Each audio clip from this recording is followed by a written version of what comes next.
Doing your own car repairs is supposed to save you money, but making just one of these mistakes will literally cost you your engine.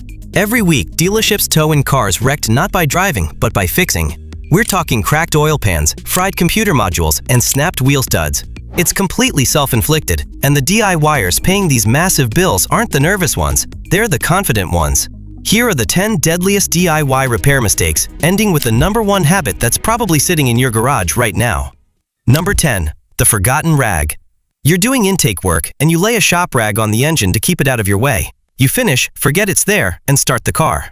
Here's the physics. Air moving through an intake system, especially on anything turbocharged, isn't drifting. It's being pulled at a velocity strong enough to inhale loose fabric. That rag gets pulled straight into a turbo impeller spinning at over 100,000 revolutions per minute. And fabric hitting fins at that speed doesn't jam the wheel, it shreds it. Same story with an electric cooling fan.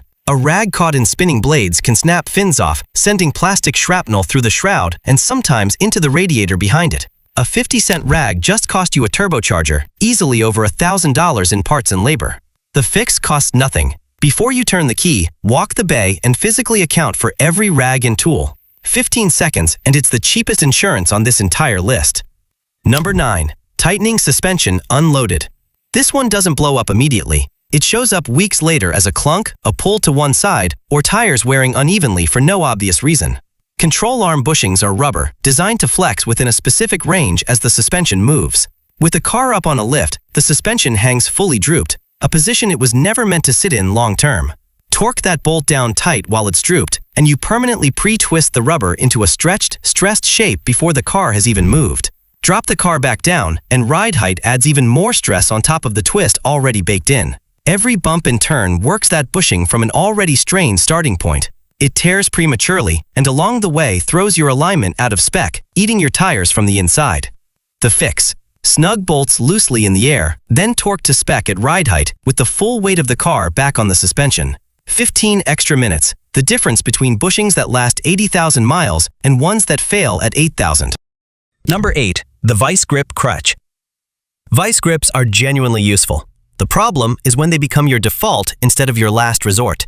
They work by clamping hardened, serrated steel jaws down and crushing whatever they grip. Fine on scrap metal. A disaster on a drain plug or brake fitting made of softer metal. Those teeth bite in and round off the hex with every twist until a $5 bolt is seized with no clean way off.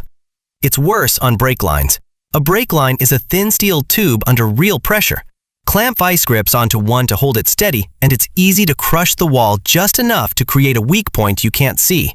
That line can hold for weeks and then let go on the highway.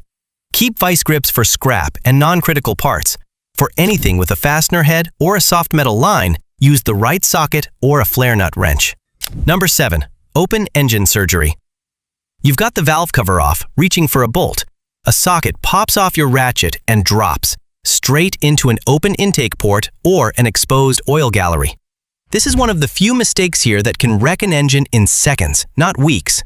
If that object reaches the combustion chamber and the engine gets cranked, you're looking at a bent valve or cracked piston. On an interference engine, a full rebuild.